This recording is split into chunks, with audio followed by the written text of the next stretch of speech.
On February 12, 1868, prospector James Sullivan emerged from the Colorado wilderness, half dead with frostbite, babbling about a woman in black who served him poisoned stew while her dead husband rocked silently in a chair by the fire.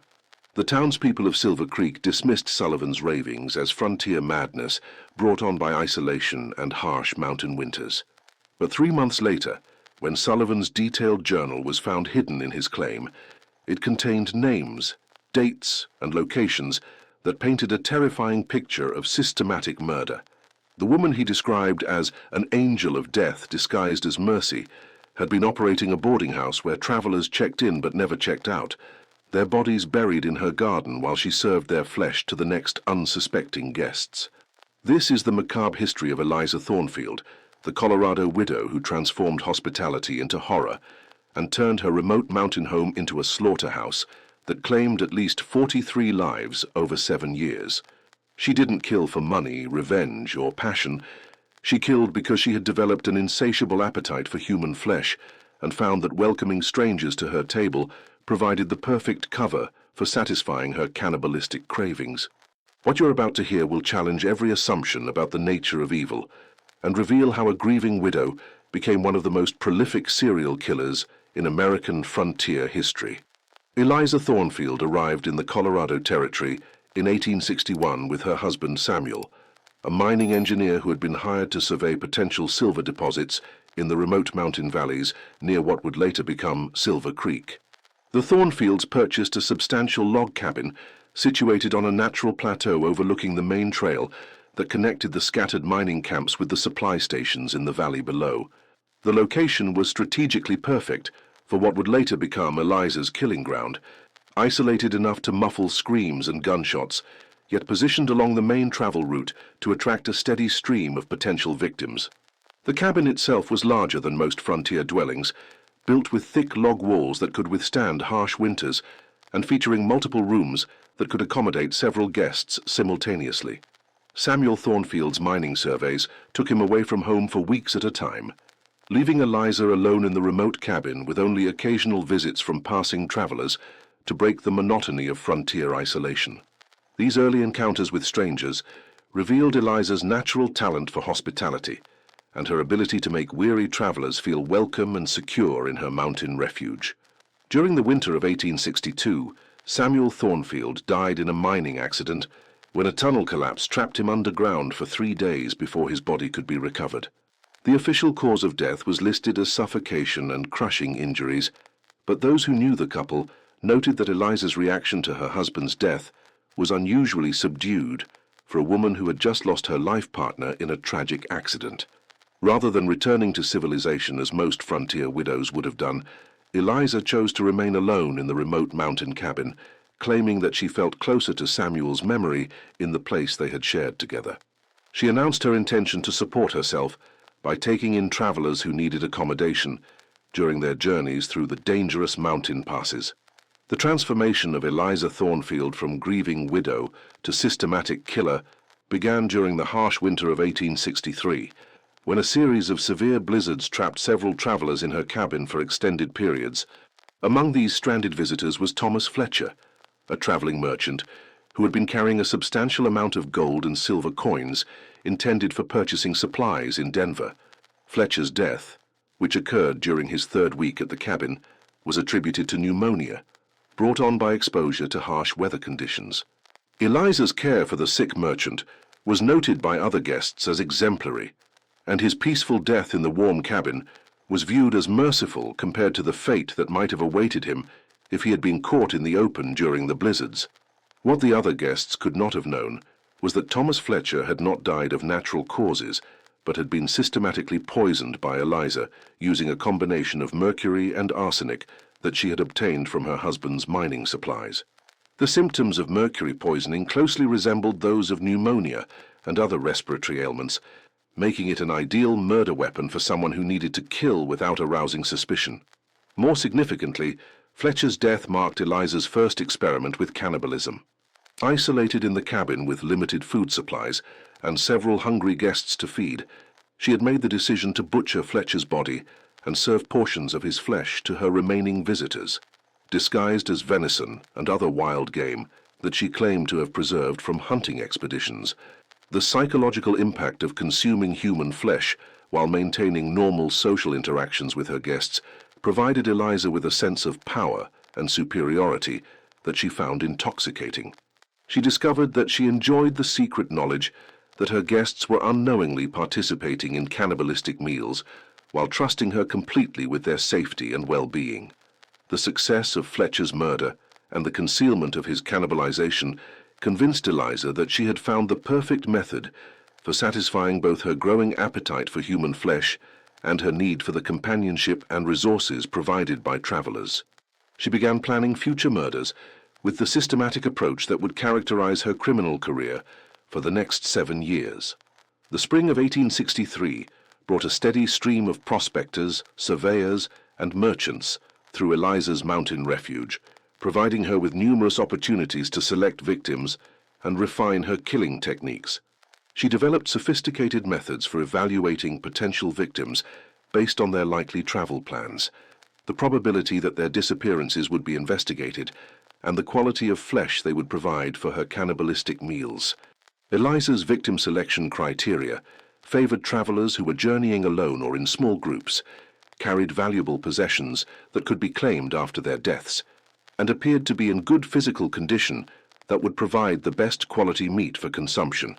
She also preferred victims who had mentioned isolated destinations or uncertain travel schedules that would make their disappearances less likely to trigger immediate searches.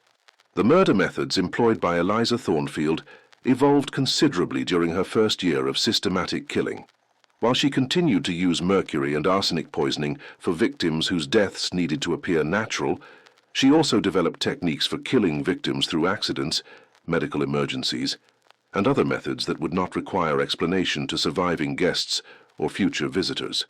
The cabin's design and location provided numerous opportunities for staging fatal accidents, including falls from the steep trail that led to the main road, drowning in the fast-moving creek that ran behind the property, and injuries from the various tools and equipment that were necessary for frontier life. These accidental deaths were particularly useful when other guests were present, as they provided cover for murders while demonstrating the dangerous conditions that made the widow's hospitality so valuable. The disposal of bodies presented unique challenges in the mountain environment, but Eliza quickly developed efficient methods for concealing evidence while maximizing the utility of her victims' remains. Bodies were systematically butchered using techniques she had learned during her husband's hunting expeditions, with usable meat preserved for consumption and inedible portions buried in locations where discovery was unlikely. The cabin's cellar, originally built for food storage, was expanded and modified to serve as a butchering facility, where bodies could be processed without creating evidence visible to casual observers. The cellar's low temperature provided ideal conditions for preserving human flesh, while its concealed entrance ensured that guests would not accidentally discover evidence of Eliza's cannibalistic activities. The psychological transformation that accompanied Eliza's transition from widow to cannibal killer was gradual but profound. She began to view herself as a superior being who had transcended normal human moral constraints, justified in preying upon inferior individuals who lacked the intelligence and strength necessary for survival in the harsh mountain environment. This philosophical rationalization enabled Eliza to maintain the facade of gracious hospitality while planning and executing the murders of guests who trusted her completely with their safety and well-being. She could serve poisoned meals to victims while engaging in friendly conversation, offer them her deceased husband's clothing while planning their own deaths, and express sympathy for their travel hardships while calculating the best times and methods for killing them. The social dynamics of Eliza's boarding house operation required sophisticated psychological skills that she had developed through years of entertaining guests and managing her husband's business affairs. She learned to create an atmosphere of warmth and security that made travelers reluctant to leave her comfortable cabin for the dangerous mountain trails, providing her with extended opportunities to evaluate and prepare her victims for murder. The seasonal patterns of travel through the Colorado mountains provided Eliza with predictable opportunities to acquire victims, while also creating natural explanations for the disappearances that resulted from her murders. Spring brought prospectors seeking new claims, summer attracted government surveyors and mapping expeditions, fall brought merchants transporting goods before winter weather, and winter provided isolated victims who were unlikely to be missed until spring thaws allowed search parties to investigate their disappearances. By the winter of 1864, Eliza had murdered at least 12 travelers and had refined her cannibalistic practices to include sophisticated techniques for preserving and preparing human flesh that maximized both nutritional value and flavor. She had also developed elaborate meal preparation methods that disguised the taste and texture of human meat through seasoning, curing, and combination with wild game that she obtained through legitimate hunting activities. The cannibalistic meals served to unsuspecting guests provided Eliza with profound psychological satisfaction that went beyond simple nutrition or practical disposal of evidence. She derived intense pleasure from watching victims consume the flesh of previous guests while remaining completely unaware of what they were eating, viewing this deception as demonstration of her superior intelligence and predatory skills. The financial benefits of Eliza's murders were substantial, but secondary to her cannibalistic motivations. The possessions, money, and valuable items taken from victims were accumulated gradually and either used to improve the cabin's facilities or traded at distant settlements where questions about their origins would not be asked. The weapons collected from victims provided Eliza with superior firepower for future murders, while also serving as trophies that reminded her of successful kills. She particularly prized firearms that had been owned by skilled gunfighters or experienced frontiersmen, viewing them as symbols of her ability to overcome dangerous opponents through superior cunning and preparation. The clothing and personal effects taken from victims served multiple practical purposes in Eliza's operations. High-quality clothing could be worn during her infrequent visits to settlements, providing her with more respectable appearance that would enhance her credibility when purchasing supplies or conducting business.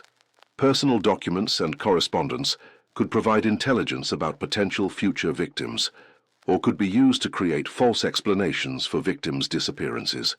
The preservation of victims' personal effects also satisfied Eliza's need for trophies and mementos of successful murders. She maintained a collection of items taken from each victim, arranged in a private display area where she could admire evidence of her criminal accomplishments and relive the memories of particularly satisfying kills.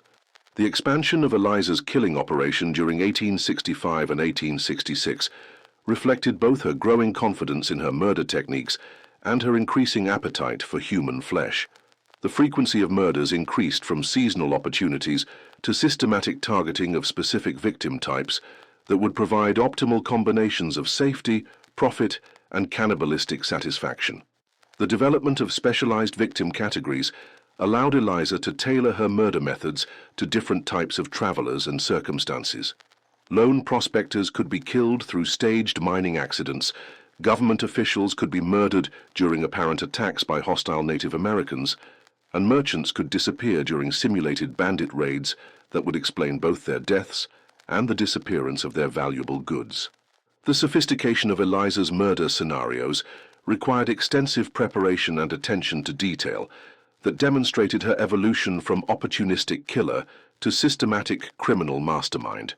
She developed elaborate cover stories for victims' disappearances, created physical evidence to support alternative explanations for their deaths, and maintained detailed records of her activities that enabled her to avoid inconsistencies that might arouse suspicion.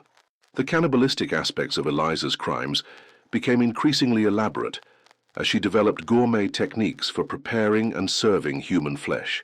She experimented with different preservation methods, seasoning combinations, and cooking techniques that transformed her cannibalistic meals into culinary experiences that unknowing guests often praised as the finest food they had encountered on the frontier. The psychological satisfaction derived from serving elaborate cannibalistic meals to unsuspecting guests became one of the primary motivations for Eliza's continued murders. She viewed each meal as an artistic achievement that demonstrated her superiority over both her victims and her guests, proving her ability to manipulate and deceive even the most experienced and intelligent travelers. The winter of 1867 brought James Sullivan, the prospector, whose escape and subsequent journal would eventually expose Eliza's crimes and lead to the investigation that ended her killing spree. Sullivan was an experienced mountain man whose survival skills and suspicious nature made him a more challenging target than Eliza's typical victims.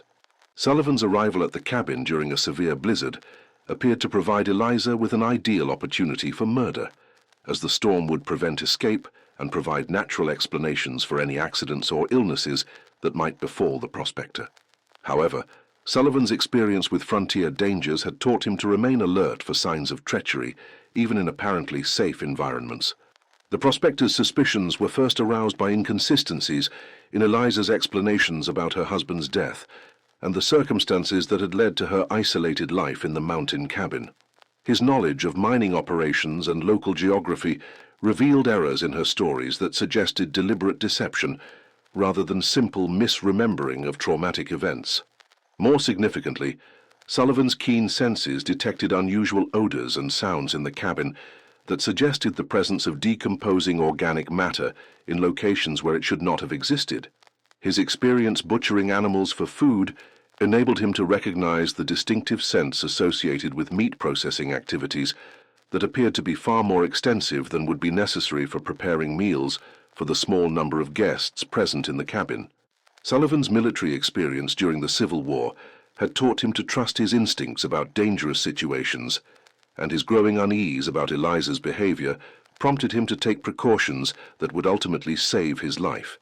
He began declining meals that he had not watched being prepared, insisting on sleeping with his weapons readily accessible and making preparations for emergency departure despite the severe weather conditions.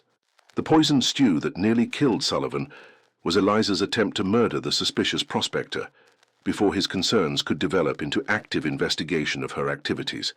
The dose of mercury and arsenic was calculated to produce rapid unconsciousness, followed by death that could be attributed to food poisoning or other natural causes, allowing Eliza to dispose of Sullivan's body and possessions without arousing suspicion from future guests. Sullivan's survival of the poisoning attempt was due partly to his habit of eating small portions of unfamiliar food, and partly to his immediate recognition of the metallic taste that indicated the presence of toxic substances. His military medical training enabled him to induce vomiting that eliminated most of the poison before it could be absorbed into his system, though he remained seriously ill for several hours after the attempted murder.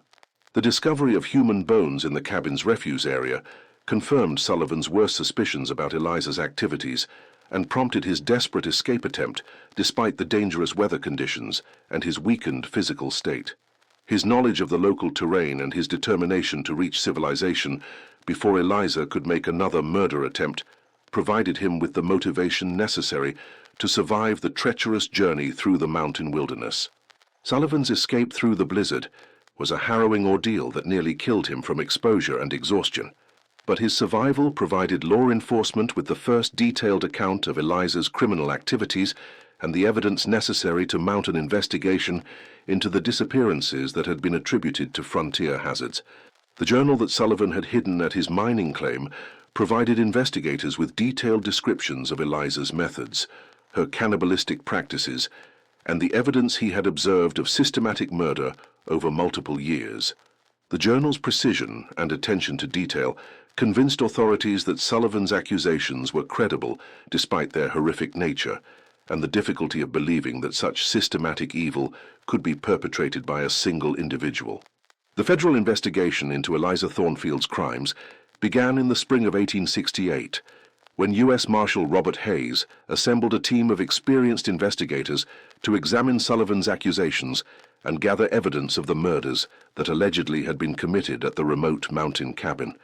The investigation was complicated by the isolation of Eliza's cabin and the likelihood that she would be alerted to law enforcement interest by any obvious investigative activities in the area. Marshal Hayes decided to approach the cabin under the guise of being travelers seeking accommodation, hoping to observe Eliza's behavior and gather evidence without alerting her to their true purpose. The covert approach to Eliza's cabin revealed that she was continuing her criminal activities despite Sullivan's escape, as evidenced by fresh graves in her garden area and the presence of human remains in her food preparation areas. The investigators also discovered that Eliza had been expecting official interest in her activities and had prepared explanations for any suspicious evidence that might be discovered during casual inspection. The arrest of Eliza Thornfield was conducted with extreme caution due to her known willingness to use violence against potential threats and her intimate knowledge of terrain that could provide escape routes or defensive positions. Marshal Hayes and his team surrounded the cabin during the early morning hours and arrested Eliza while she was preparing breakfast, preventing her from accessing weapons or destroying additional evidence. Eliza's reaction to her arrest was calm and composed, suggesting that she had been expecting law enforcement attention and had prepared mentally for the possibility of capture. Rather than expressing surprise or attempting to protest her innocence, she immediately began negotiating for better treatment in exchange for cooperation with the investigation. The search of Eliza's cabin and property revealed physical evidence that confirmed Sullivan's accusations and demonstrated that the scope of her crimes exceeded even his detailed descriptions. The investigators discovered human remains in various stages of preservation, personal effects from dozens of victims, detailed records of murders and cannibalistic activities, and sophisticated equipment for butchering and preserving human flesh. The cannibalistic kitchen facilities discovered in the cabin's basement represented one of the most horrific crime scenes encountered by American law enforcement up to that point. The area contained specialized equipment for butchering humans, preservation techniques adapted for human flesh, and cooking facilities designed specifically for preparing cannibalistic meals with gourmet presentation standards. The victim identification process was complicated by the extensive processing and consumption of human remains, but investigators were able to match personal effects and fragmentary remains with missing person reports from across the Colorado Territory and neighboring regions. The evidence suggested that Eliza had murdered at least 43 people over 7 years, making her one of the most prolific serial killers in American history. The psychological evaluation of Eliza Thornfield revealed a complex criminal personality that combined high intelligence and social skills with complete absence of normal human empathy and moral constraints. Her ability to maintain gracious hospitality while planning and executing systematic murder demonstrated sophisticated psychological compartmentalization that enabled her to function effectively in social situations while pursuing cannibalistic goals. The trial of Eliza Thornfield began in Denver in August 1868 and attracted national attention as prosecutors presented evidence of systematic murder and cannibalism that shocked even experienced criminal justice professionals. The case represented one of the first major prosecutions to focus specifically on cannibalistic serial murder and required the development of new legal strategies for presenting evidence of crimes that exceeded public understanding of human evil. The prosecution's case was built around Sullivan's testimony, the physical evidence discovered at the cabin, and the testimony of expert witnesses who explained the techniques used for murder and cannibalism. The evidence was so extensive and compelling that Eliza's defense attorneys were forced to argue for leniency based on insanity rather than attempting to challenge the factual basis of the charges. The insanity defense proved unsuccessful due to the systematic nature of Eliza's crimes and the sophisticated planning evident in her operations. The jury concluded that her criminal activities demonstrated clear understanding of right and wrong, along with deliberate choice to pursue evil goals despite full awareness of their moral and legal implications. Eliza Thornfield was sentenced to death by hanging, making her one of the few women executed in Colorado Territory during the frontier period. The sentence reflected both the heinous nature of her crimes and public outrage at the revelation that systematic cannibalism had been practiced in their midst for so many years without detection. The execution of Eliza Thornfield was carried out in Denver on November 15, 1868, before a crowd of several thousand spectators who had gathered to witness justice being served for what newspapers described as the most horrific crimes in Colorado history. Eliza's final statement expressed no remorse for her victims and included detailed descriptions of her cannibalistic practices that had to be censored from newspaper accounts. The impact of the Eliza Thornfield case on Colorado Territory and the broader American frontier was significant and lasting.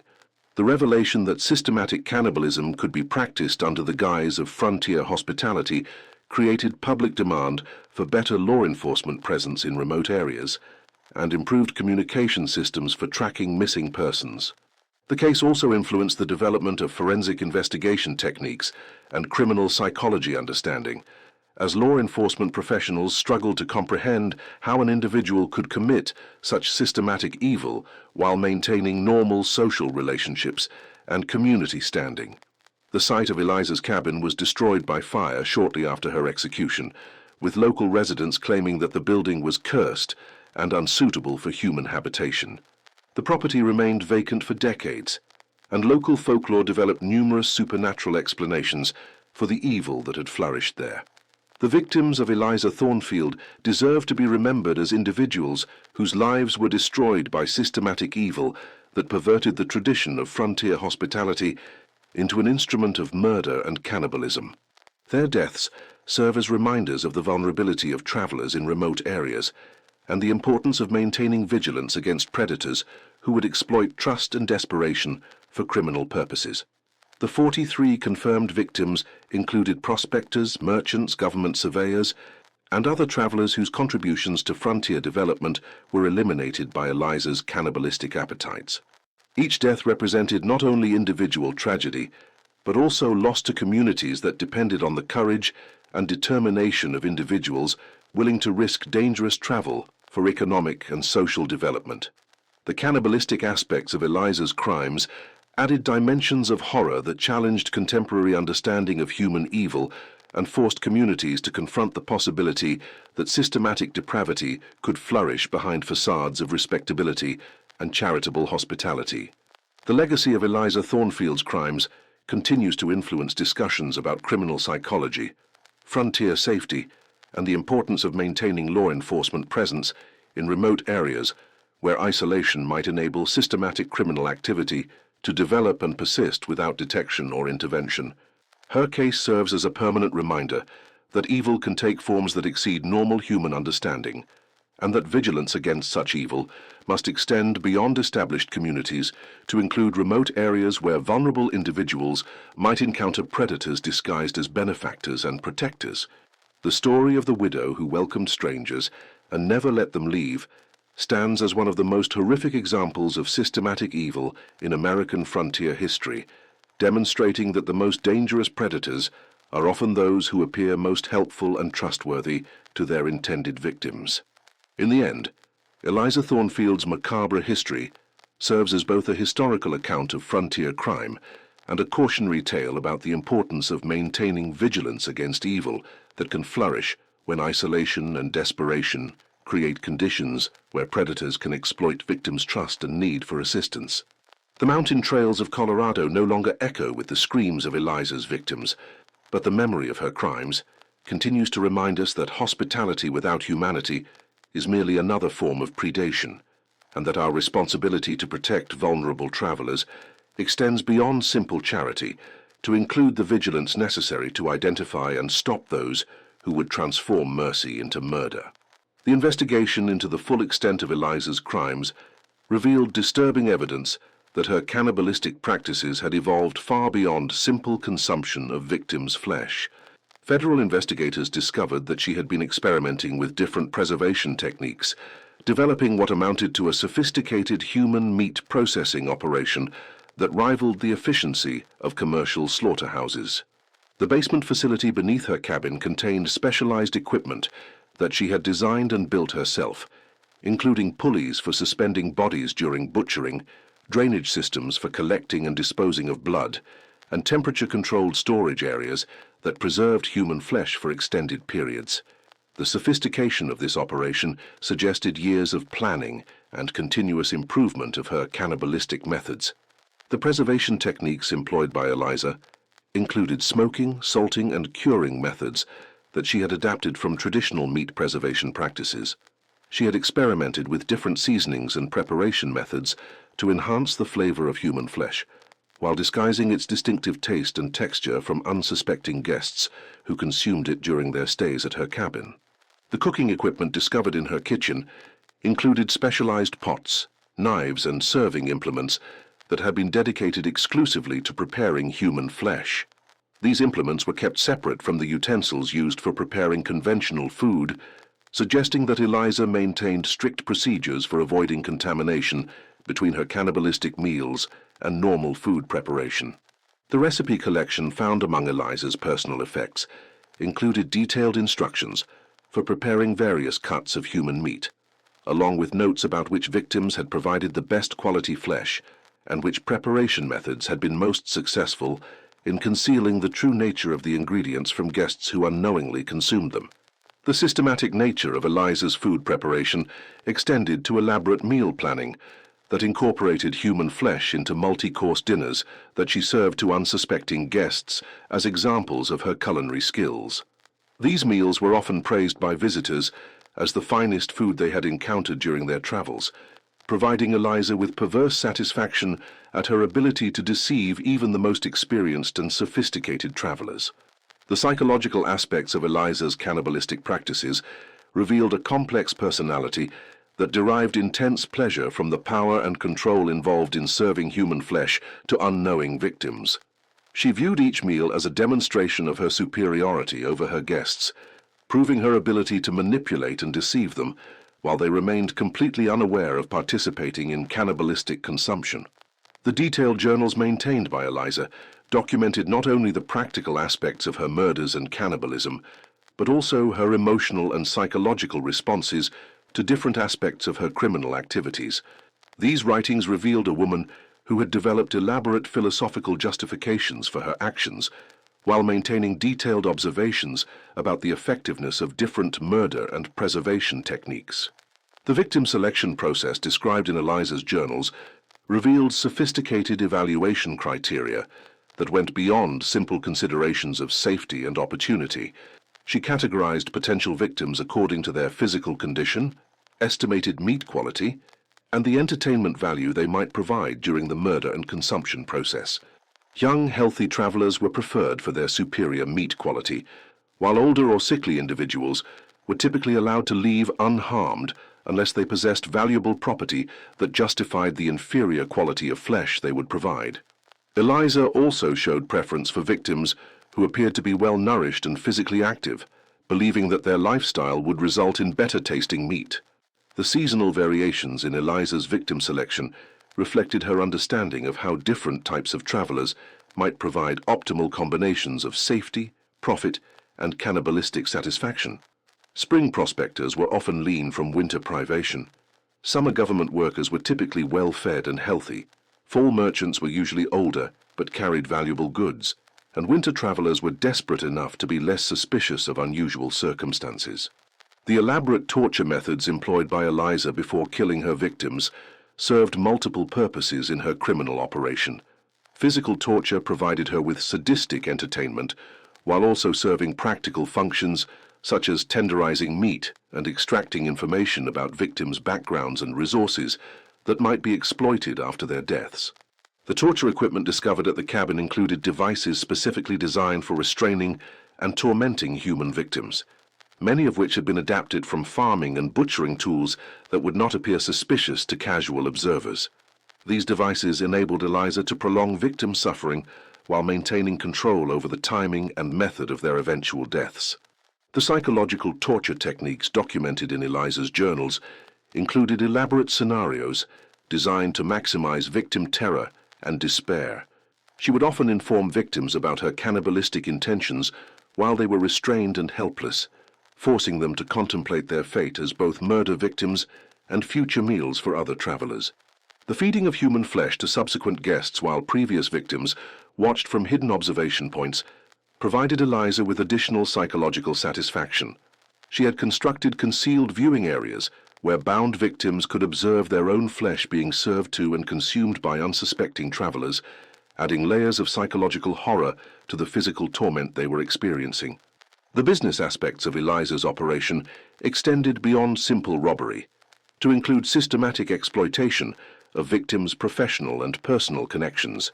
She would intercept and forge correspondence to create false explanations for victims' disappearances, while also gathering intelligence about potential future targets who might be connected to her current victims. The financial records maintained by Eliza showed that she had accumulated substantial wealth through her murders, not only from direct robbery, but also through fraudulent business transactions conducted using her victims' identities and credentials. She had become skilled at impersonating deceased victims in written correspondence with their business associates and family members. The property development activities conducted by Eliza, using stolen funds and forged documents, had made her one of the wealthiest landowners in the region, with holdings that included mining claims, timber rights, and commercial properties in several frontier towns. These legitimate investments provided her with cover for her criminal activities, while also generating income that supported her elaborate murder operation. The network of corrupt associates who assisted Eliza's criminal activities included merchants who knowingly purchased stolen goods, officials who accepted bribes to ignore suspicious circumstances, and other criminals who provided specialized services such as document forgery and false identity creation. The scope of this criminal network was revealed through correspondence and financial records discovered during the investigation, showing that Eliza had been operating as part of a broader criminal enterprise that facilitated various types of fraud and violence throughout the Colorado Territory and neighboring regions. The recruitment of criminal associates had been accomplished through Eliza's careful identification of individuals whose moral flexibility and criminal inclinations could be exploited for her purposes. She had used her wealth and social position to corrupt officials and business leaders, while also establishing relationships with career criminals who could provide specialized expertise. The management of this criminal network required sophisticated organizational skills that Eliza had developed through years of operating her murder and cannibalism enterprise. She maintained strict operational security, while also ensuring that her associates remained loyal through a combination of financial incentives and threats of exposure or elimination. The expansion plans discovered among Eliza's papers revealed her intention to establish additional murder operations in other remote locations throughout the Western Territories. These plans included detailed site selection criteria, operational procedures, and financial projections that demonstrated her systematic approach to scaling up her criminal activities. The proposed expansion would have enabled Eliza to kill victims across a much larger geographic area, while reducing the risk that patterns of disappearances would be noticed in any single location.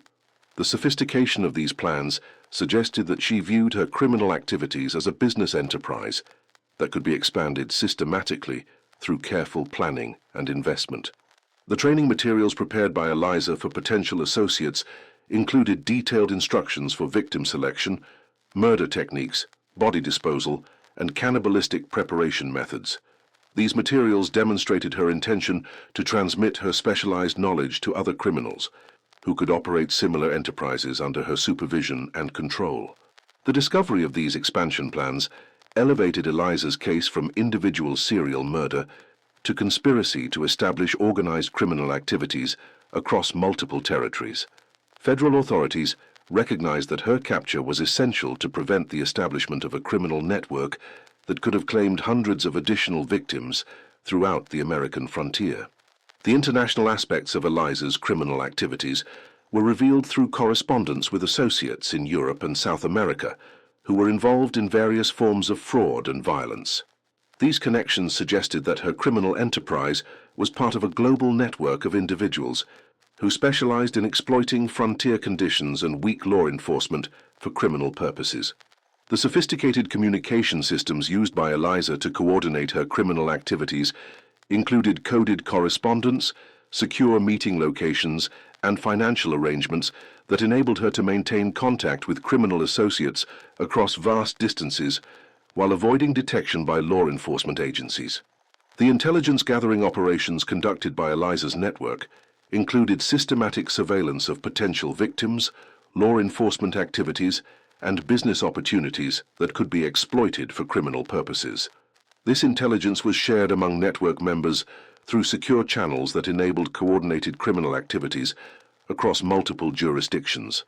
The counterintelligence measures employed by Eliza to protect her criminal operations included the systematic elimination of potential witnesses, the corruption of law enforcement officials, and the establishment of false identities that could be used to evade detection and capture, if her primary operations were discovered. The psychological profile developed during Eliza's evaluation revealed a criminal personality that combined exceptional intelligence and organizational skills with complete absence of normal human empathy and moral constraints. Her ability to maintain social relationships while planning systematic murder and cannibalism demonstrated psychological compartmentalization that enabled her to function effectively in civilized society while pursuing predatory goals. The psychiatric examination conducted by Dr. Henry Morrison, a specialist in criminal psychology, who had studied similar cases in European institutions, revealed that Eliza possessed characteristics consistent with what would later be recognized as psychopathic personality disorder. Her case became one of the first documented examples of systematic cannibalistic behavior combined with sophisticated criminal organization. The theological aspects of Eliza's case attracted attention from religious scholars who attempted to understand how an individual could abandon moral principles so completely while maintaining the intellectual capacity necessary for complex criminal planning. Her case contributed to discussions about the nature of evil and the possibility that some individuals might be born without the moral constraints that prevent normal people from committing extreme crimes. The cultural impact of Eliza's case extended far beyond the immediate horror of her crimes to influence American attitudes toward frontier hospitality, women's roles in society, and the relationship between civilization and wilderness. Her case challenged assumptions about feminine nature and demonstrated that women could be capable of systematic violence that exceeded even male criminal behavior in its scope and brutality. The literary and artistic responses to Eliza's crimes included numerous books, articles, and dramatic productions that attempted to understand and interpret the significance of systematic cannibalism practiced under the guise of charitable hospitality. These cultural productions often emphasized the contrast between appearance and reality, the dangers of trusting appearances, and the vulnerability of travelers in remote areas.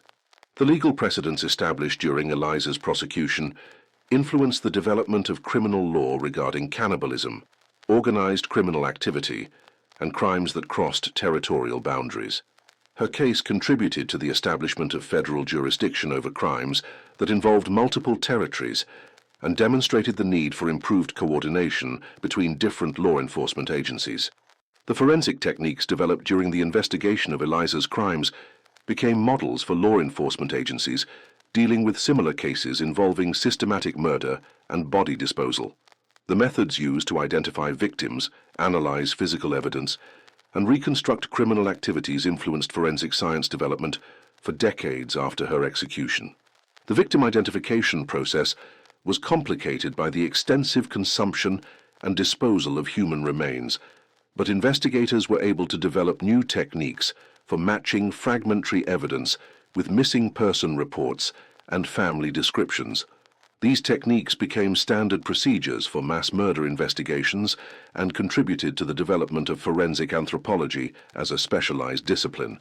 The preservation of evidence from Eliza's crime scenes enabled ongoing research into criminal psychology, forensic techniques, and the social conditions that enable systematic criminal activity to develop and persist without detection. Her case continued to be studied by researchers and law enforcement professionals long after her execution. The memorial efforts for Eliza's victims were complicated by the difficulty of identifying many of the remains and the reluctance of families to acknowledge that their relatives had been victims of cannibalistic murder. Several attempts were made to establish comprehensive memorials, but these efforts were hindered by social stigma and the disturbing nature of the crimes. The individual stories of identified victims provide human context for understanding the broader impact of Eliza's systematic evil. Thomas Fletcher's entrepreneurial ambitions, James Sullivan's survival and heroism, and the dozens of other travelers whose names and dreams were consumed, along with their flesh, represent the human cost of predatory behavior that treats other people as nothing more than sources of food and profit. The seasonal workers, prospectors, and merchants who fell victim to Eliza's cannibalistic hospitality were individuals whose economic activities and community development efforts contributed to the growth of frontier civilization. Their deaths deprived communities of needed skills and resources, while demonstrating the vulnerability of travelers who depended on the kindness of strangers for survival in dangerous wilderness environments. The government surveyors and officials who were murdered while conducting essential public services represented losses to the broader project of establishing stable institutions and infrastructure in frontier territories. Their deaths not only eliminated valuable expertise, but also created gaps in government services that affected entire communities. The families and friends of Eliza's victims suffered not only the loss of loved ones, but also the additional trauma of learning that their relatives had been subjected to cannibalistic consumption. The psychological impact of this knowledge created lasting trauma that affected multiple generations of family members and contributed to social stigma that persisted long after the crimes were solved. The economic impact of Eliza's crimes extended beyond the immediate victims to affect business confidence, travel patterns, and investment decisions throughout the Colorado Territory. The revelation that systematic cannibalism could be practiced under the guise of legitimate hospitality created reluctance to travel through remote areas and reduced confidence in frontier business opportunities. The social reforms that resulted from Eliza's case included improved systems for tracking missing persons, better communication between law enforcement agencies, and increased awareness of the need for protective measures for travelers in remote areas. These reforms contributed to safer conditions for frontier travel and reduced the opportunities for similar criminal enterprises to develop. The religious and philosophical discussions prompted by Eliza's case contributed to evolving understanding of human nature, moral development, and the factors that enable individuals to abandon ethical principles in favor of predatory behavior. Her case influenced theological debates about the nature of evil and the possibility of human redemption for individuals who commit systematic atrocities. The educational value of Eliza's case continues to influence training programs for law enforcement officers, mental health professionals, and social workers who work to identify and prevent systematic criminal behavior. The case provides clear examples of warning signs that might indicate dangerous individuals and demonstrates the importance of thorough investigation when suspicious patterns are identified. In the end, the macabre history of Eliza Thornfield serves as a permanent reminder that evil can take forms that challenge human understanding and that vigilance against systematic criminal behavior must extend beyond urban areas to include remote locations where isolation and desperation create opportunities for predators to exploit vulnerable individuals. Her 43 victims deserve to be remembered not as statistics in a sensational criminal case, but as individuals whose hopes for prosperity and new opportunities in frontier territories were destroyed by a predator who perverted the sacred tradition of hospitality into an instrument of murder and cannibalism. The legacy of the widow who welcomed strangers and never let them leave continues to remind us that the most dangerous predators are often those who appear most helpful and trustworthy, and that our responsibility to protect vulnerable travelers requires both charitable assistance and the vigilance necessary to identify those who would transform mercy into murder and hospitality into horror. The deeper investigation into Eliza's psychological development revealed that her transformation into a cannibalistic killer had been gradual and systematic, beginning with seemingly minor transgressions that escalated over time into the systematic atrocities that shocked the frontier community. Her personal correspondence, discovered in hidden compartments throughout the cabin, provided unprecedented insight into the mind of a systematic cannibal. The earliest letters, written during the first months after her husband's death, showed a grieving widow struggling with isolation and desperate for human contact. However, subtle changes in her writing style and content revealed the beginning of her moral deterioration as she began to view visitors not as guests to be served, but as resources to be exploited. Dr. Morrison's psychiatric evaluation included detailed analysis of these writings, which showed progressive changes in Eliza's perception of other human beings. Early letters referred to guests as poor souls seeking shelter and fellow Christians deserving of charity.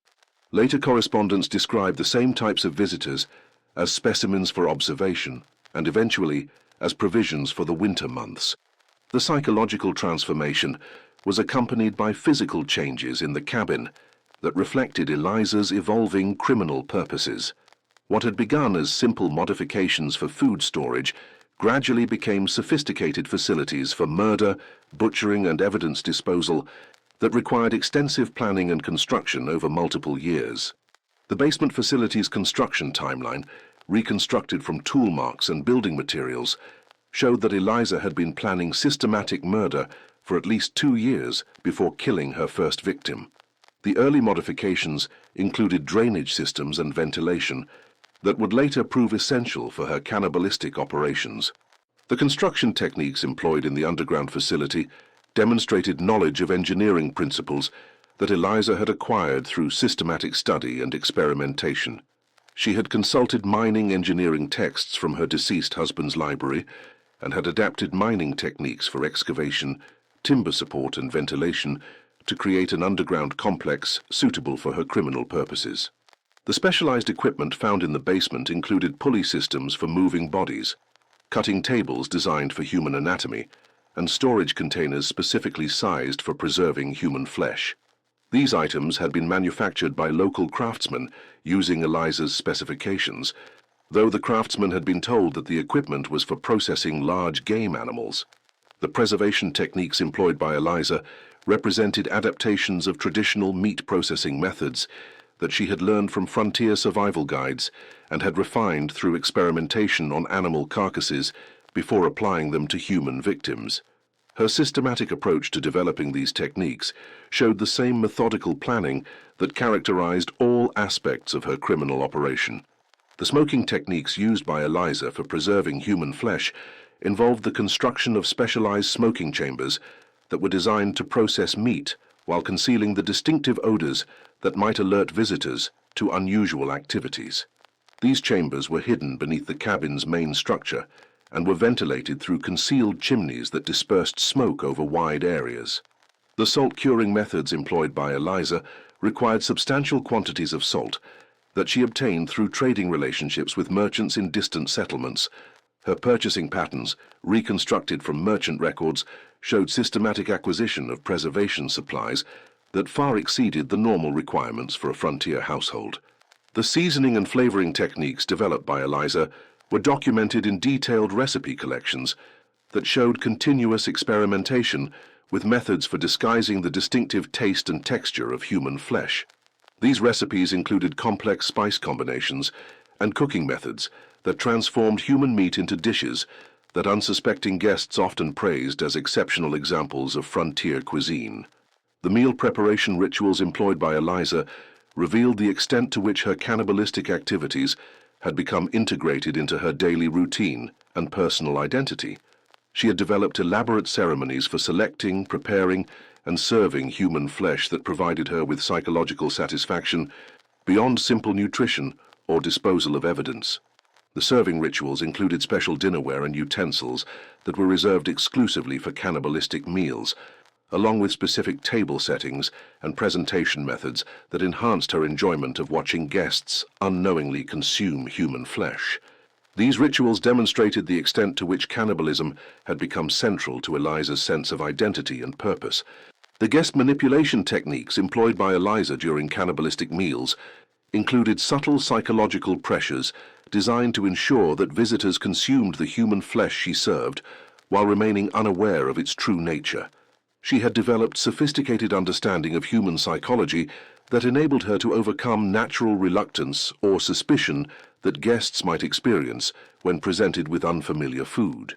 The conversation techniques used by Eliza during cannibalistic meals were designed to distract guests from careful examination of their food while also gathering intelligence about their backgrounds, travel plans, and potential vulnerability to future attacks. She had perfected the art of appearing interested and sympathetic while actually evaluating guests as potential victims. The entertainment activities organized by Eliza for her guests served multiple purposes in her criminal operation. Social activities such as card games, storytelling, and musical performances created atmospheres of relaxation and trust that made guests less likely to suspect danger, while also providing opportunities for Eliza to administer drugs or poisons without detection. The drug administration techniques developed by Eliza included methods for introducing sedatives and poisons into food and beverages without affecting taste or appearance. She had experimented with various substances obtained from her husband's mining supplies and had learned to calculate precise dosages that would produce desired effects without causing immediate suspicion. The timing of drug administration was carefully coordinated with other aspects of Eliza's murder operations to ensure that victims would be incapacitated at optimal moments for capture and transportation to the basement facility. The drugs were typically administered during evening meals, when guests would naturally expect to feel drowsy after eating and drinking. The capture techniques employed by Eliza for subduing drugged victims included physical restraint methods and transportation procedures that moved unconscious guests from the main cabin to the basement facility without creating noise or other disturbances that might alert remaining visitors. These techniques required considerable physical strength and coordination that Eliza had developed through years of practice. The interrogation methods used by Eliza to extract information from captured victims included both psychological manipulation and physical torture, designed to obtain intelligence about victims' resources, travel companions, and family connections. This information was used to develop cover stories for victims' disappearances and to identify potential future targets. The torture equipment employed by Eliza included devices specifically designed for inflicting pain while keeping victims conscious and responsive for extended periods. These devices had been adapted from farming and butchering tools and were designed to avoid leaving obvious evidence of deliberate torture that might be discovered if bodies were found by authorities. The torture sessions conducted by Eliza served multiple purposes beyond information extraction, providing her with psychological satisfaction and entertainment while also serving practical functions such as meat tenderization and blood drainage that enhanced the quality of flesh for cannibalistic consumption. The killing techniques used by Eliza were designed to minimize damage to usable meat while ensuring quick and quiet deaths that would not alert other guests to criminal activities occurring in the basement facility. She had developed expertise in anatomy and physiology that enabled her to kill efficiently while preserving maximum amounts of flesh for consumption. The butchering procedures employed by Eliza demonstrated professional-level skills in meat processing that she had acquired through systematic study and practice.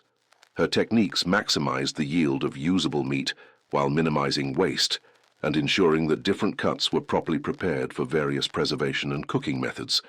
The waste disposal methods developed by Eliza for eliminating unusable portions of victims' bodies included composting systems that converted organic matter into fertilizer for her garden, along with incineration techniques that destroyed bones and other materials that could not be processed through natural decomposition. The garden fertilization program implemented by Eliza using human remains created exceptionally productive vegetable and herb gardens that provided both food for guests and ingredients for seasoning cannibalistic meals. The success of these gardens was often praised by visitors who were unaware that the exceptional growth was due to human fertilizer. The evidence destruction techniques employed by Eliza included systematic elimination of personal effects that could link victims to her cabin, along with methods for altering or destroying documents that might enable authorities to trace missing persons to her location. These techniques demonstrated sophisticated understanding of criminal investigation methods and evidence analysis. The financial management systems developed by Eliza for handling stolen property and money included complex procedures for converting valuable items into cash while avoiding suspicion from merchants and officials who might question the sources of her wealth. She had established relationships with corrupt traders who would purchase valuable items without asking questions about their origins. The money laundering techniques used by Eliza included investments in legitimate business ventures that provided cover for her criminal income while also generating additional profits that could be used to expand and improve her murder operation. These investments made her one of the wealthiest property owners in the region while providing perfect cover for her criminal activities. The property acquisition strategies employed by Eliza included systematic identification and purchase of land and buildings that could support expanded criminal operations while also providing legitimate sources of income and social respectability. Her property portfolio included mining claims, timber rights, and commercial buildings in several frontier towns.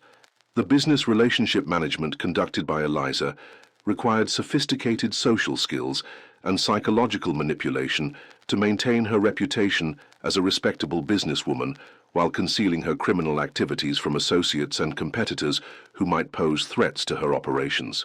The political influence cultivation pursued by Eliza included systematic corruption of local officials and community leaders who could provide protection from law enforcement scrutiny while also facilitating her various criminal and business activities.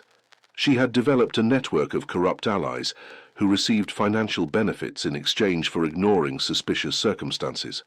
The law enforcement evasion techniques developed by Eliza included early warning systems that alerted her to official investigations, along with contingency plans for destroying evidence and escaping to safe locations if her criminal activities were discovered. These techniques demonstrated sophisticated understanding of law enforcement capabilities and limitations. The communication security measures employed by Eliza for coordinating with criminal associates included coded correspondence and secure meeting procedures that minimized the risk of detection by authorities while enabling complex criminal operations to be planned and executed across multiple locations. The recruitment and training programs developed by Eliza for expanding her criminal network included systematic identification of individuals whose skills, criminal backgrounds, and moral flexibility made them suitable for participation in various aspects of her murder and cannibalism operations.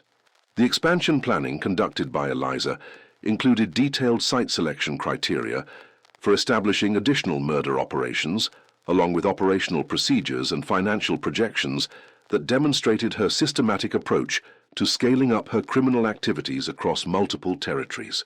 The international coordination activities pursued by Eliza included communication with criminal associates in Europe and South America who were involved in similar forms of systematic fraud and violence. These relationships provided her with access to specialized knowledge and resources that enhanced her criminal capabilities. The legacy management planning conducted by Eliza included provisions for transferring her criminal operations to trusted associates if she were captured or killed, ensuring that the systematic murder and cannibalism enterprise she had created could continue operating under different leadership.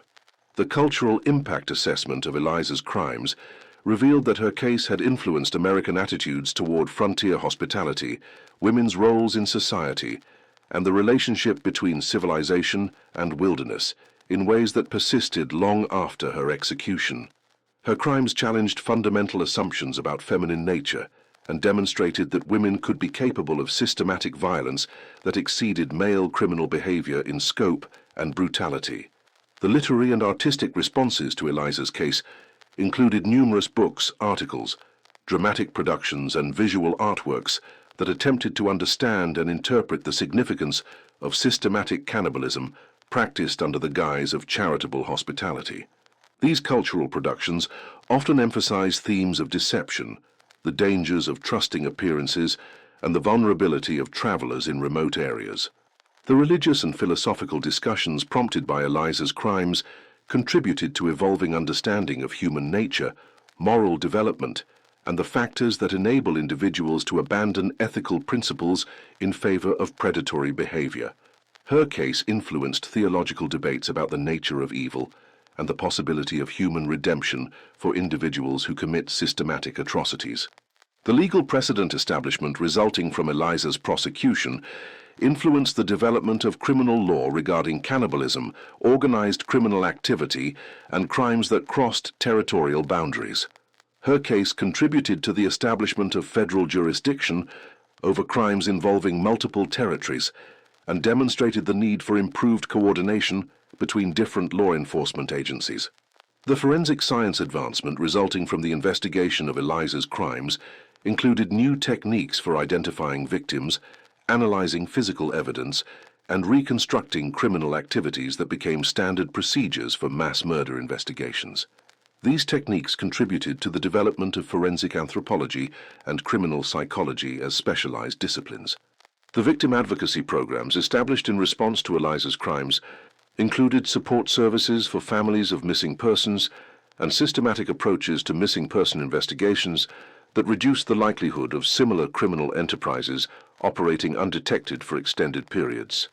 The traveler protection initiatives implemented as a result of Eliza's case included improved communication systems for tracking missing persons, better coordination between law enforcement agencies, and increased awareness of the need for protective measures for travelers in remote areas.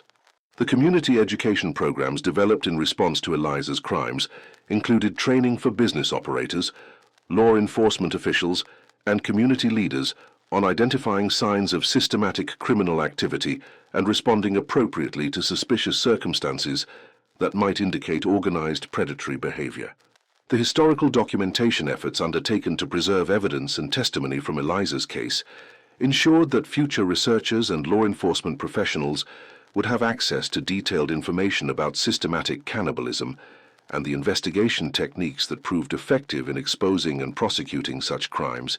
The memorial efforts for Eliza's victims included establishment of markers and monuments that honored the 43 individuals whose lives were destroyed by her cannibalistic operations, while also serving as reminders of the importance of vigilance against systematic criminal activity in frontier communities. The educational curriculum development based on Eliza's case included training programs for law enforcement officers, mental health professionals, and social workers that used her crimes as examples of how systematic evil can develop and persist in isolated communities where normal social controls are absent. In remembering the 43 victims of Eliza Thornfield's cannibalistic hospitality, we honor individuals whose hopes for prosperity and new opportunities in frontier territories were destroyed by a predator who perverted sacred traditions of charity and assistance into instruments of murder and consumption. Their deaths serve as permanent reminders that the most dangerous predators are often those who appear most helpful and trustworthy, and that our responsibility to protect vulnerable travelers requires both charitable assistance and the vigilance necessary to identify and stop those who would transform mercy into murder, hospitality into horror, and the basic human need for sustenance into the ultimate violation of human dignity through cannibalistic consumption.